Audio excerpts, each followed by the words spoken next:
the first video. It's nice to be back, putting out a YouTube video and going through this sort of platform. It's my first one. I'm excited to be back on. I'm excited to put out a new video. I haven't done one in a while, so this one is special. I get to sit down with a good friend of mine, Dr. Anthony Douglas, who is a young, busy, passionate, very cool and down-to-earth young surgeon. We explore some of the stuff that he's doing in the realm of being a surgeon advocate. One of my joys in being a part of academic surgery and just getting to live within the academic environment is the ability to really ask questions and to be inquisitive and to try to legitimize and put credence to and own any passion work in a way that hopefully helps patients at the end of the day. And so the way he does that is by being an advocate, capital A advocate. Anthony is a guy who into public policy, travels to the Capitol frequently, and we explore that. We dive into what that looks like, what it looks like now in the midst of training, but also what he hopes for it to look like. We also talk a little bit about the impact of representation in our field, and what that means to him, and what that also means to me. And so we engage in conversation about that. But I'm excited about this conversation. I hope it brings you value. I hope you enjoy it, and I hope for more. Yeah, we'll see how it goes. But without further ado, this is Dr. Anthony Douglas.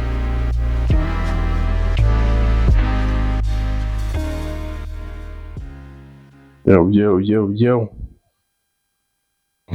All right, brother, I'm ready. Yo. Very good. I got you, Mike.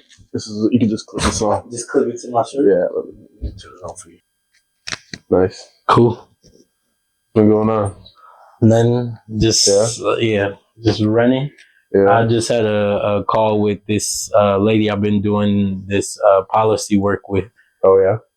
Yeah. Really? So whenever you draft a bill, Yeah. you go through the Legislative Review Bureau, Okay. and it's essentially a group of lawyers that are contracted and work for the General Assembly, the senators and the representatives. Gotcha. And their sole job is to draft legislation, so to put it in essentially the language or its final form, Right. and also to ensure that like new legislation that comes in doesn't they make amendments, what amendments it'll make to already existing legislation. So that's kind of the role they play. Gotcha. And so he kind of just humbly checked me and was like, if I was a doctor, if I was trying to do doctor things, you wouldn't, you wouldn't be telling me. You would right. If I was doing your job, you'd probably be like, no, this is all wrong. Yeah. And so he kind of, it was one of those. But it's because what we're doing is so the policy that we're suggesting is so bold and so has just such major implications that the language that we wrote up over is too much of an oversimplification. One of the most challenging things in this in politics and policy is keeping people's appetite, right?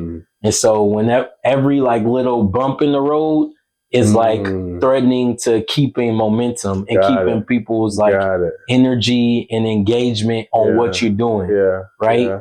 So for example, I had this call with because people want to see success, right? They want to see it's but they got 1,000 things going on at once, right? Like right now, the lawyer I was talking to who works for the Legislative Review Bureau, he said there's 7,000 pieces of legislation that were submitted for this session alone, 2025.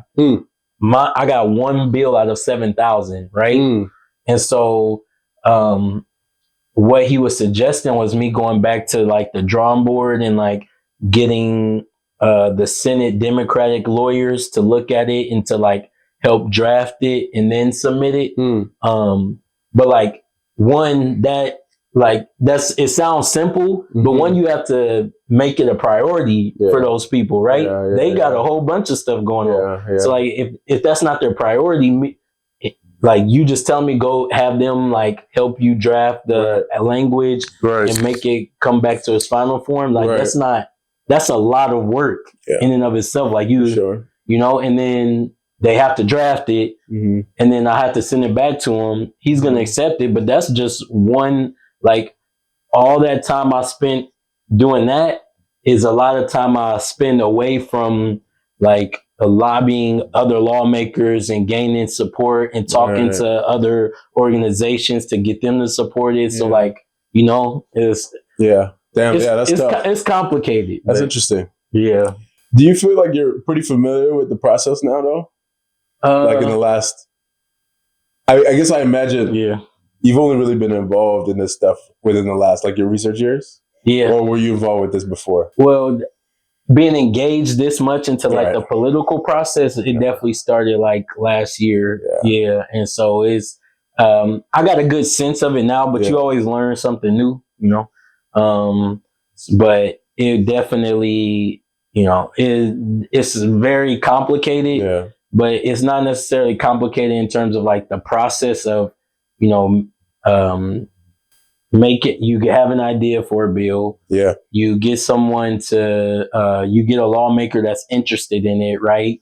You build support behind it, an alliance. And then you get other lawmakers to support it. And then you go through like you submit the bill, it goes through amendments. It has to get out of committee.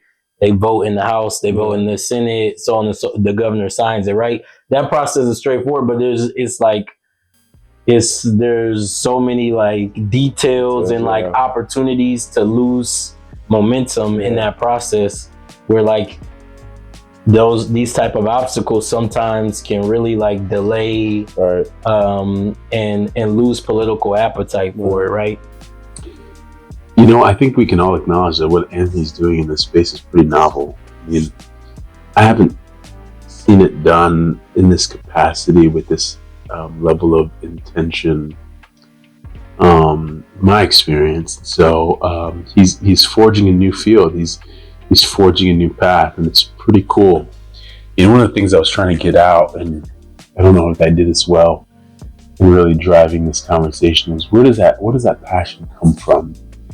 You know, often what we deem as our own passions are often because we just see it being done in front of us, right? These are the available ways that you can influence patients and you can create an academic career only because that's what's been shown, that's what's happened before me. But I just want to develop, even think about, you know, forging these novel paths. I think it's interesting and I think it's captivating. I think there needs to be more of us doing that.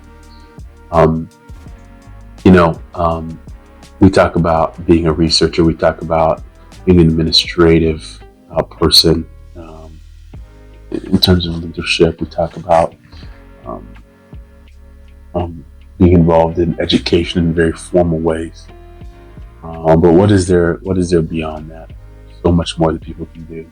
I want to explore a little bit more with Anthony about where that passion actually comes from, and where it's going to lead him.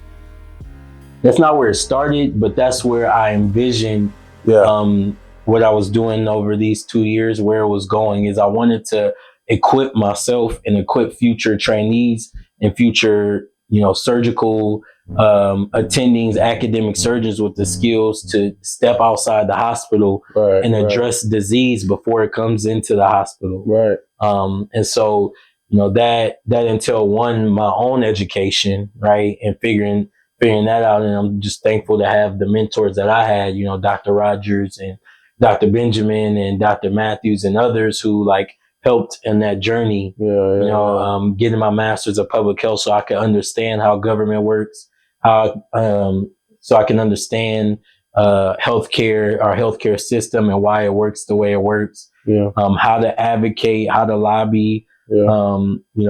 My partnership with Ben Gibson at the he's our vice president of governmental affairs. Following him in DC and Springfield, so I could watch the conversations, partake in the conversations, and figure out, what is, how do you do this, right? Going on our faculty development page and like participating in seminars about media interviews, how to, prepare yourself for media relations. That's cool.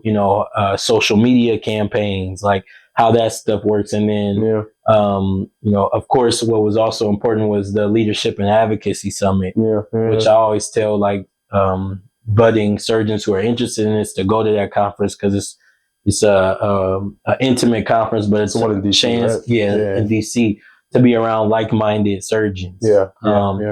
And then using that knowledge base that I was gaining, Dr.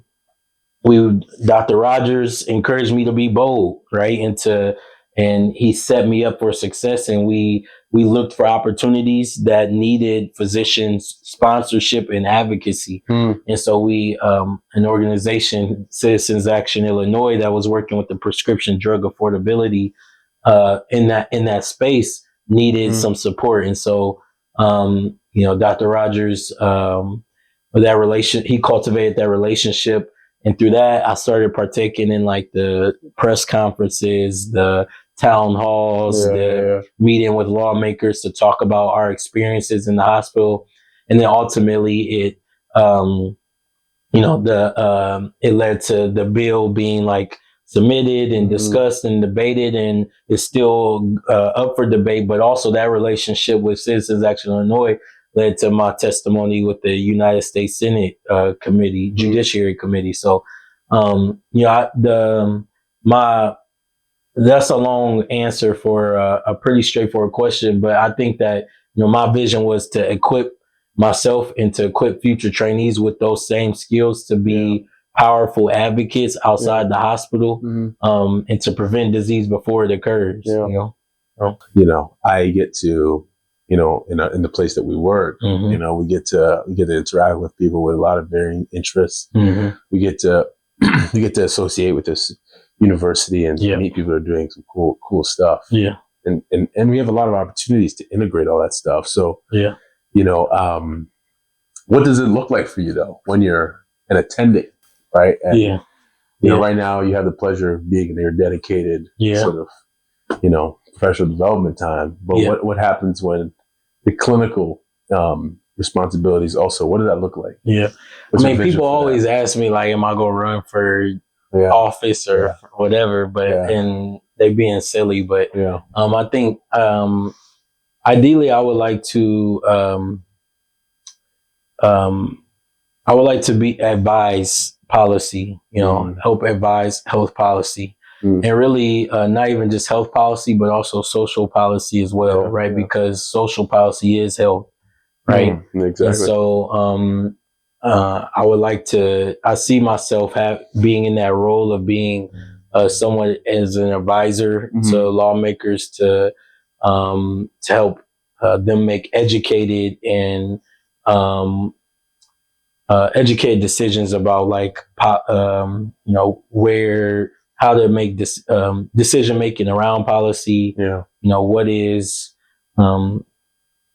what policies are necessary, help generate policy. I think that it's very, very important for us as physicians to be engaged in that process, because ultimately, again, policy is health and health is policy. And so if we aren't involved or engaged in that process, then, decisions are made without our input, right? And I know you heard the quote, like, if you're not at the table, then you on the menu, right? Facts. And so I don't want us as surgeons to be on the menu, but more importantly, I don't want our patients to be on the menu. Yeah. And I think that we have a duty, and an oath to when there's ailments in society that are leading to unnecessary harm and death, that we have to be a part of that process. So, I think long term, my vision is to be an advisor, to be a trusted advisor to our lawmakers here in Illinois or nationally around health policy and smart decision making around social policy that impacts people's health.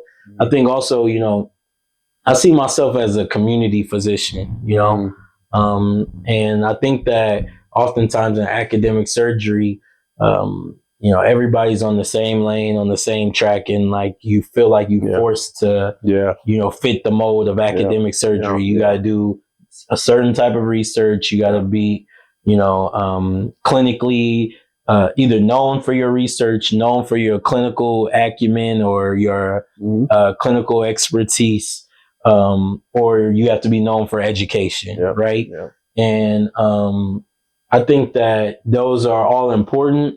But I think that there's another important piece that's missing, and that's being a community physician, a physician that is engaged in their community, that is a partner with the community and helps address some of the disease and illness before it presents to the hospital. And so I see myself, creating interventions in partnership with community to address, disease and before it gets to the hospital. And so that's important to me.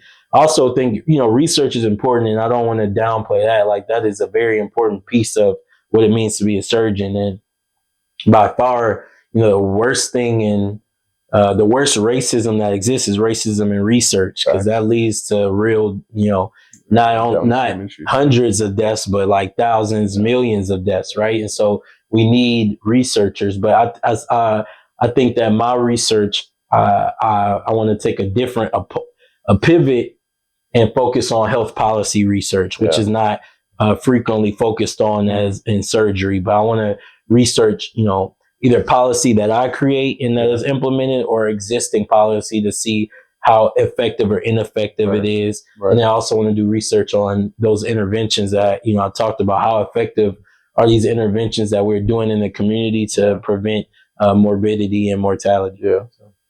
Honestly, that's one of my fascinations and intrigue with academic surgery in the academic environment. Because truthfully, I resisted it for a while. Like, I have like this love-hate relationship with it. Because part of me is like, I love the clinical job. Right. I love the clinical job. I love taking care of patients. But I'm also a very curious person. And I know myself that I couldn't do just the clinical job either. Because I'm just too perceptive and like curious, like that could be better. How can we make that better? Or we need to ask this kind of question. Or we need to do this, right? And so that's a fascination with being in the academic environment. It's like everybody's kind of asking that question, macro.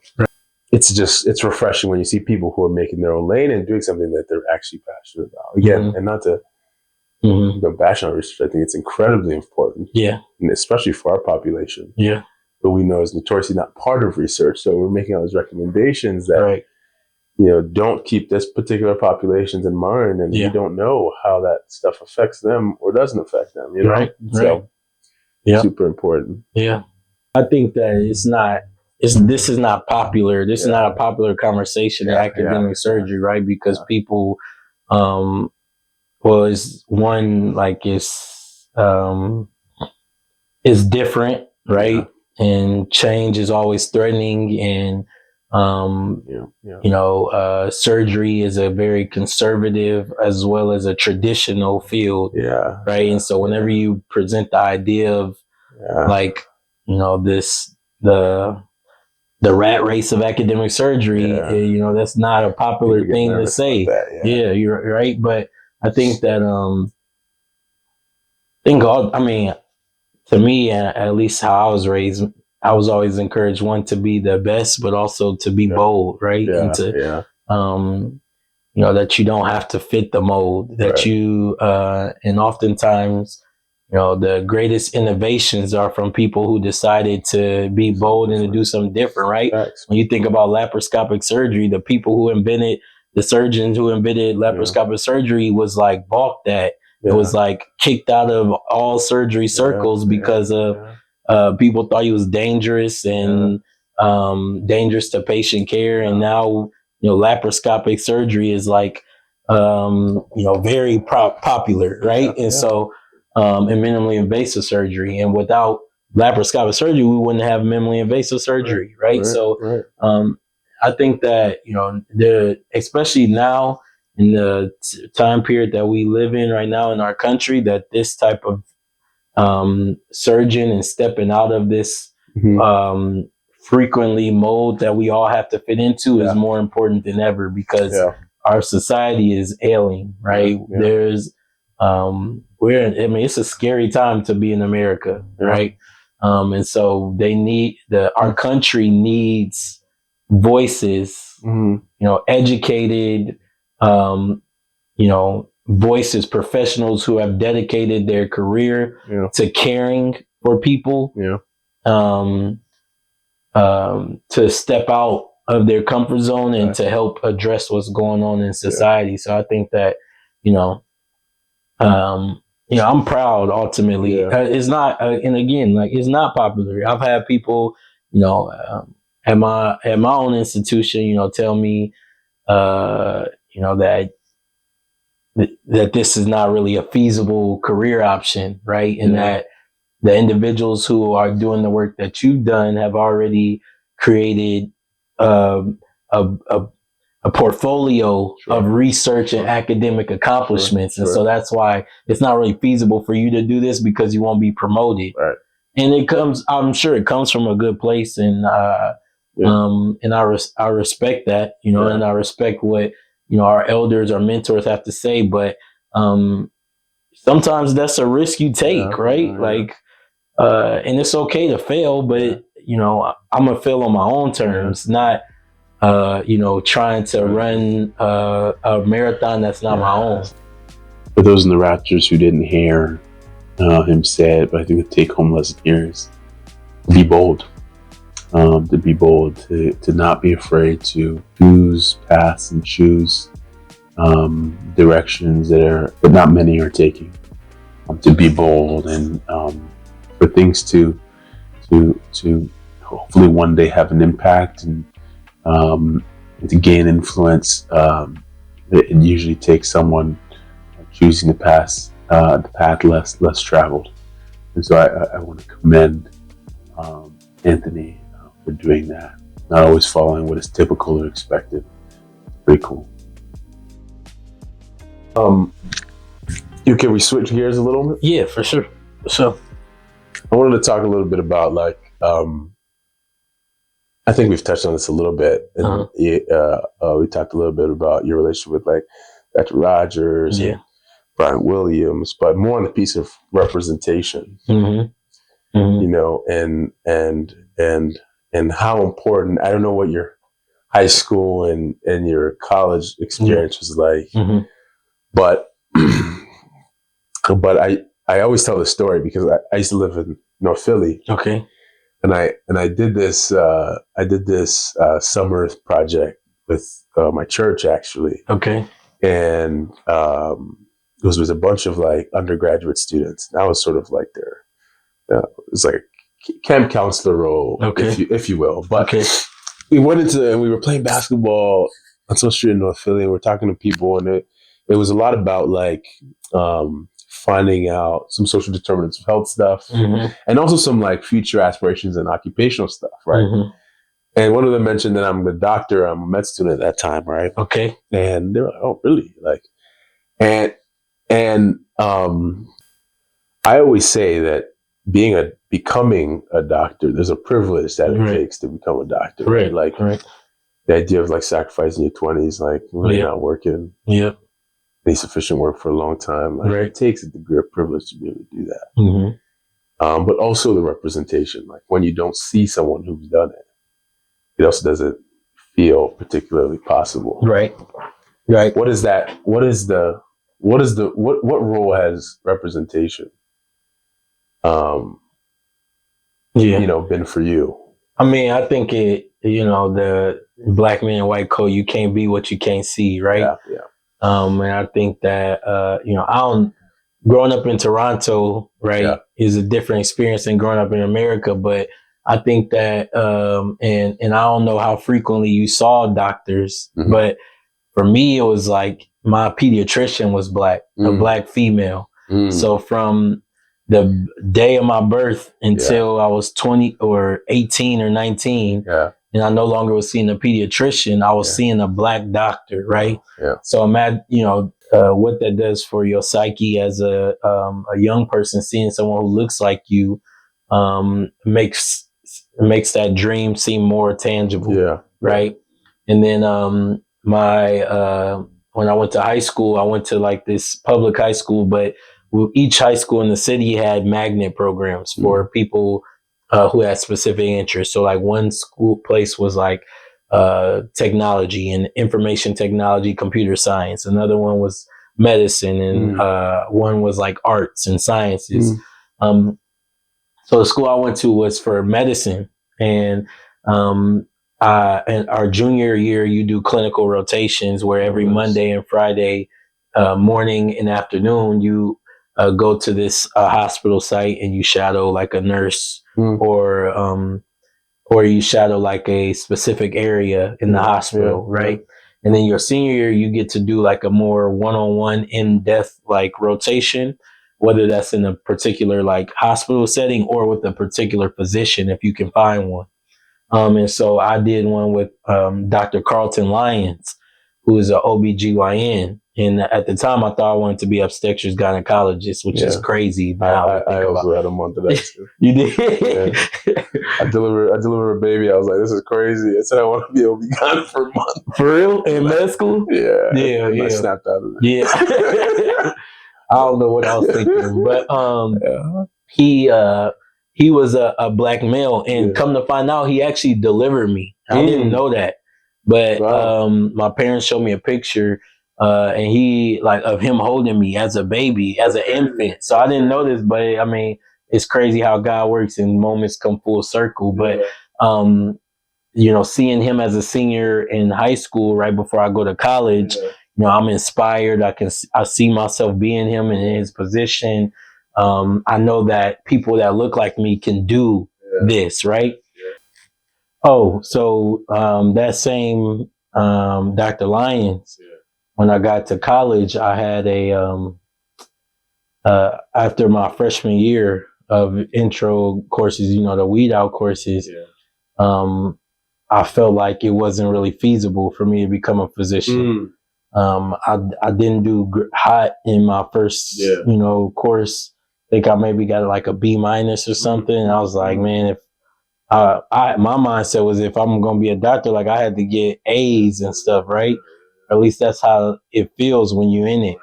And so I started having doubts, like maybe this is not for me. I started started thinking about other career paths, and I actually called him up, one night while I was in college, and I told him, I just, the courses aren't going well. I maybe this is perhaps not for me.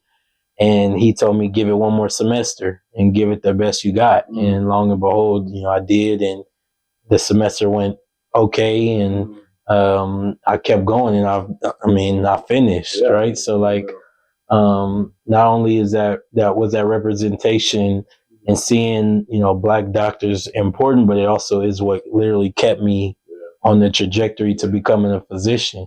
Fast forward now, I chose to come to the University of Chicago because of representation and for no other reason. I saw the mentorship that exists there. I saw not only, physicians that cared about serving the underserved, but also saw black males that were doing it, right?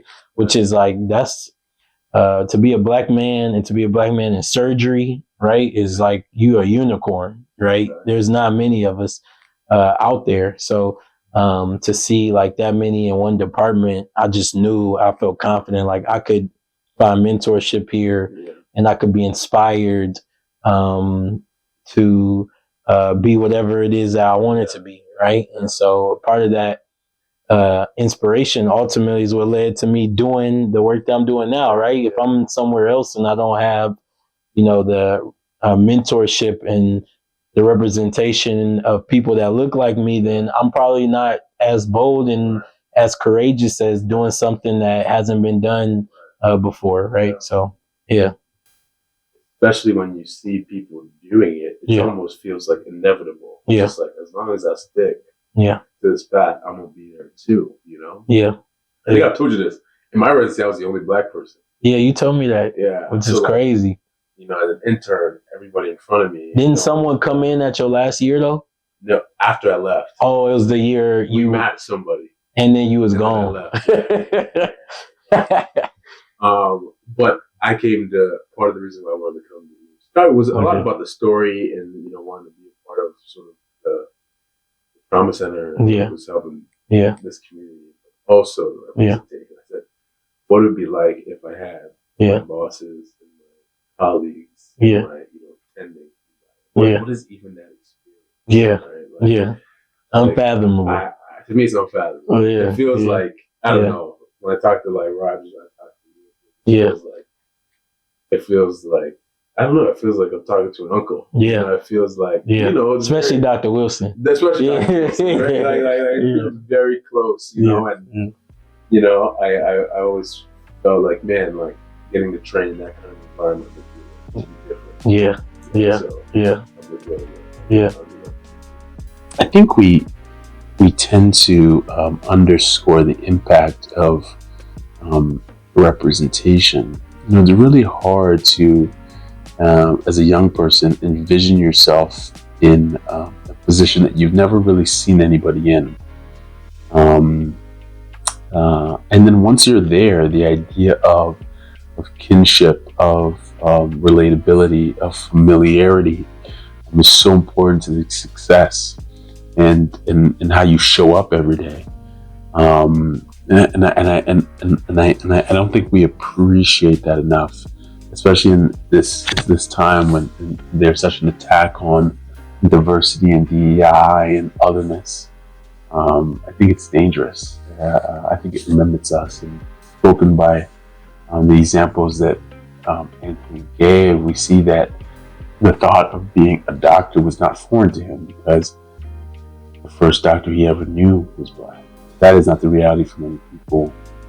So instead of regressing in this way, we need to continue to push the boundaries. The last part of this conversation, I asked Anthony about just some advice he would give his younger self, and for younger people watching this. What are his points of advice? And where would he double down for you guys in terms of meeting success in this journey? Here's what he says. Man, I think that,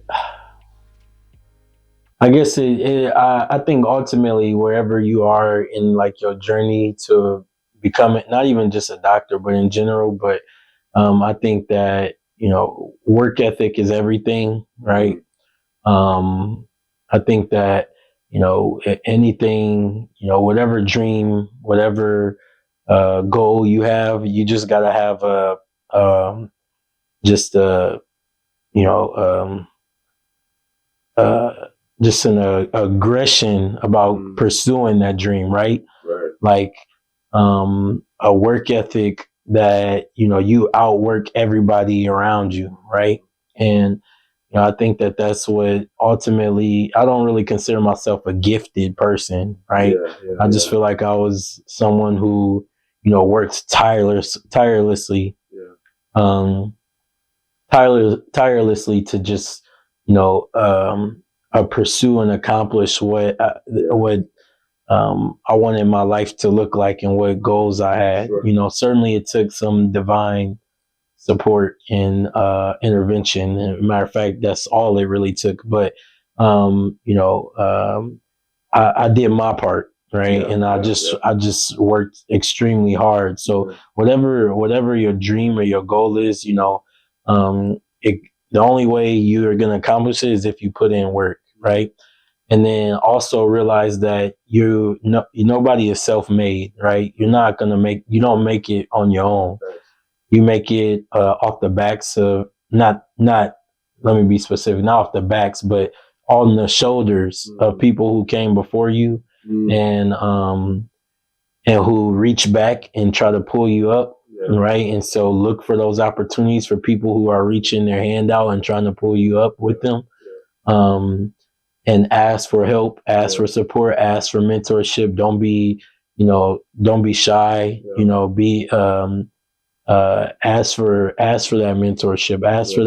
Ask that person, like, what did it take for you to be successful, right? If somebody is doing exactly what you want in life or has accomplished what you perceive for yourself, ask them, what did it take? What do I need to do?